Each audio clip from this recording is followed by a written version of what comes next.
अस्सलाम वालेकुम जी, आप देख रहे हैं यू डिजिटल और मैं हूं मोहम्मद अवैस। पाकिस्तान में और ज़बानों की अहमियत क्या है या बाहर किसी भी दुनिया के आप मुल्क में जाते हैं तो वहाँ की ज़बान आना कितनी ज़रूरी है, एम्प्लॉयमेंट रेशो के हवाले से या अगर आप स्टडी वीज़ा पे जाते हैं तो उस हवाले से आज हम बात करेंगे ज़हीर हुसैन साहब से। ज़हीर हुसैन जो है वो नमल लाहौर कैंपस लैंग्वेजेस डिपार्टमेंट के एचओडी भी हैं, इसके साथ साथ माहिर लसानियात भी हैं। सर, आपके टाइम का बहुत शुक्रिया। सबसे पहले तो मुझे ये बताएँ कि पाकिस्तान के तलीमी निज़ाम में लैंग्वेजेस को ऐड करना बहुत ज़रूरी है। ये तो अब समझ आ रहा है आहिस्ता-आहिस्ता जैसे दुनिया जो है वो तरक्की कर रही है। क्या इस अहमियत को हमारी गवर्नमेंट भी समझ रही है? जी, आपका बहुत शुक्रिया। देखिए गवर्नमेंट लेवल पर जो है वो आप देखिए कि जो रिक्वायरमेंट्स हैं, जैसे चाइनीज़ लैंग्वेज की रिक्वायरमेंट है तो चाइनीज़ लैंग्वेज प्रमोट हो रही है बहुत ज़्यादा। इसी तरह अभी रिसेंटली टर्किश लैंग्वेज की रिक्वायरमेंट आ रही है तो टर्किश लैंग्वेज जो है वो प्रमोट हो रही है। इससे पहले जो है वो अगर हम बात करें तो German language, Korean language, Japanese language, तो ये वो लैंग्वेजेज़ हैं जिनकी बहुत ज़्यादा डिमांड है इस वक्त। और हमारी यूथ जो है वो शायद इस चीज़ को अभी जज नहीं कर पा रही कि ये चंद हफ्तों या चंद महीनों की एफ़र्ट के साथ अगर वो इनमें से कोई एक ज़ुबान भी सीखते हैं तो उनके लिए लाइफ चेंजिंग एक सिनेरियो डेवलप होता है। मैं ये बात इसलिए कर रहा हूँ कि कोरिया में जो है आपको अगर लैंग्वेज आती है तो कोरिया के लिए आपको वर्क वीज़ा मिलना बहुत आसान है। इसी तरह से जो है वो जर्मन लैंग्वेज अगर आती है तो आपको स्टूडेंट वीज़ा मिलना, स्टूडेंट एडमिशन होना आपका यूनिवर्सिटीज़ में और स्कॉलरशिप मिलना या जॉब के लिए भी अगर आप जाना चाह रहे हो तो एक बहुत बड़ा एज है। ये 4 से 8 महीनों के दरमियान जो है अगर एक लर्नर जो है लैंग्वेज सीखता है तो उसके लिए बहुत से दरवाज़े खुल जाते हैं। अब बात रही कि जी दुनिया में अब ज़ुबानों की क्या अहमियत है, तो मेरा ख़्याल ये है कि इस वक्त तो जो है वो ज़ुबान ही सबसे बड़ा इल्म है। आपका एआई जो है वो ज़ुबान की बेस पर चल रहा है। आप जो है वो एक बटन दबाते हैं और ज़ुबान इनपुट मेथड जो है वो चेंज हो जाता है और आपको कोई मसला नहीं है। सो ये सब चीज़ें जो हैं वो इल्मुल लिसानियात की वजह से ही आसान हो रही हैं।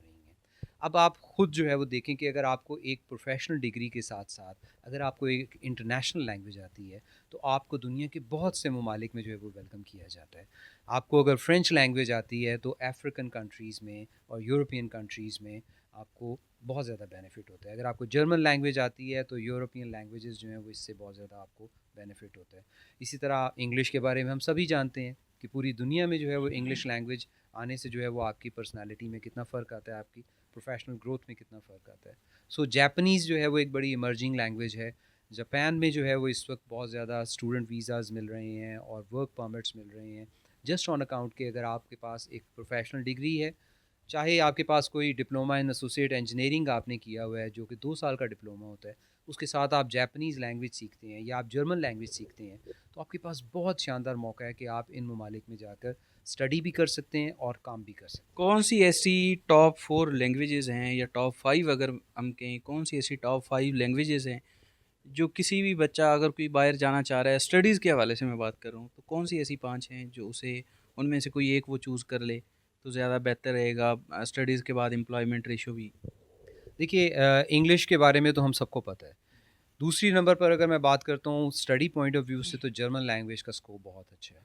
क्योंकि जर्मन जो है वो जर्मनी वैसे भी पूरी दुनिया में मशहूर है अपने निज़ाम तालीम की वजह से और फिर वहाँ पर फैसिलिटीज़ भी मिलती हैं स्टूडेंट्स को। सो इस लिहाज से जर्मनी जो है मैं समझता हूँ एक बहुत पोटेंशियल कंट्री है और जर्मन लैंग्वेज जो है वो बहुत बेनिफिशियल है। इसके अलावा जो है वो जैपनीज़ लैंग्वेज जो है वो क्योंकि जापान टेक्नोलॉजी में बहुत आगे है, एआई में पढ़ने वाले बच्चे जो हैं जिनकी दिलचस्पी एआई में है, वो जैपनीज़ लैंग्वेज सीखें। और जापान में जो है वो आपको हायर एजुकेशन के लिए अगर एडमिशन मिलता है तो बहुत अच्छा आपके लिए कॉम्बिनेशन डेवलप हो जाता है। इसी तरह से चाइनीज़ लैंग्वेज जो है हमें पता है कि वो टेक्नोलॉजी में पूरी दुनिया में जो है वो इस वक्त एक बहुत बड़ा नाम है। तो चाइनीज़ लैंग्वेज सीखें और टेक्नोलॉजी जो है वो वहाँ पर जाकर आप पढ़ें वहाँ पर एआई में, रोबोटिक्स में, डेटा साइंसेज़ में। सो ये 2-3 लैंग्वेजेज़ जो हैं मैं समझता हूँ कि बहुत ज़्यादा एजुकेशनल पॉइंट ऑफ व्यू से अहम है इस वक्त। मुझे ये बताएँ कि चाइनीज़ की जिस तरह आपने बात की, जैपनीज़ की बात की की है, जर्मन है। पाकिस्तान में कितने ऐसे इंस्टीट्यूट हैं जो ये लैंग्वेजेस करवा रहे हैं या कोई ऐसा इंस्टीट्यूट है जिसमें ये सारी लैंग्वेजेस होती हों और बच्चा जिस मर्ज़ी डिप्लोमा में एडमिशन ले ले? कुछ प्राइवेट इदारे हैं जहाँ पर 1-1, 2-2 लैंग्वेजेज़ इनमें से ऑफ़र हो रही हैं। कुछ जो है वो एम्बसीज़ और कॉन्सुलेट के साथ एसोसिएटेड इदारे हैं, लाहौर में भी हैं, जैसे कि फ़्रेंच लैंग्वेज के लिए है, जर्मन लैंग्वेज के लिए है। लेकिन पाकिस्तान में ऐसा कोई इदारा नहीं है जो कि नमल की तरह मल्टीपल लैंग्वेजेस जो हैं अंडर वन रूफ़ ऑफ़र करता हो। लाहौर कैंपस में हम 6 इंटरनेशनल लैंग्वेजेस ऑफ़र कर रहे हैं। मेन कैंपस में जो है वो हम इससे भी ज़्यादा इंटरनेशनल लैंग्वेजेस ऑफ़र करते हैं। इसके अलावा मेन कैंपस में लोकल लैंग्वेजेस भी ऑफ़र होती हैं। तो national university of modern languages जो है वो इस लिहाज से एक मुनफरद इदारा है हमारे पाकिस्तान में भी और पाकिस्तान से बाहर भी, कि जो लिसानियात को इतना ज़्यादा जो है वो प्रमोट कर रहा है। और हम ये एक ऑब्जेक्टिव यही है कि लिसानियात से जो है वो आप जिस तरह से दुनिया को फ़तह कर सकते हैं, वो शायद दूसरी चीज़ों से इतना आसानी से मुमकिन नहीं होगा। आप भी अगर बाहर जाना चाह रहे हैं स्टडीज़ के लिए या जॉब के लिए तो ये ज़रूर माइंड में रखें, ज़हन में रखें कि जर्मन, कोरियन और इसके साथ-साथ जैपनीज़ और चाइनीज़ लैंग्वेजेज़ फ्रेंच लैंग्वेजेज़ ये ऐसी लैंग्वेजेज़ हैं जो आप करके आपको उन ममालिक का वीज़ा भी आसानी से मिल सकता है, वहाँ पे आप जॉब भी कर सकते हैं, आप स्टडी भी कर सकते हैं। जी।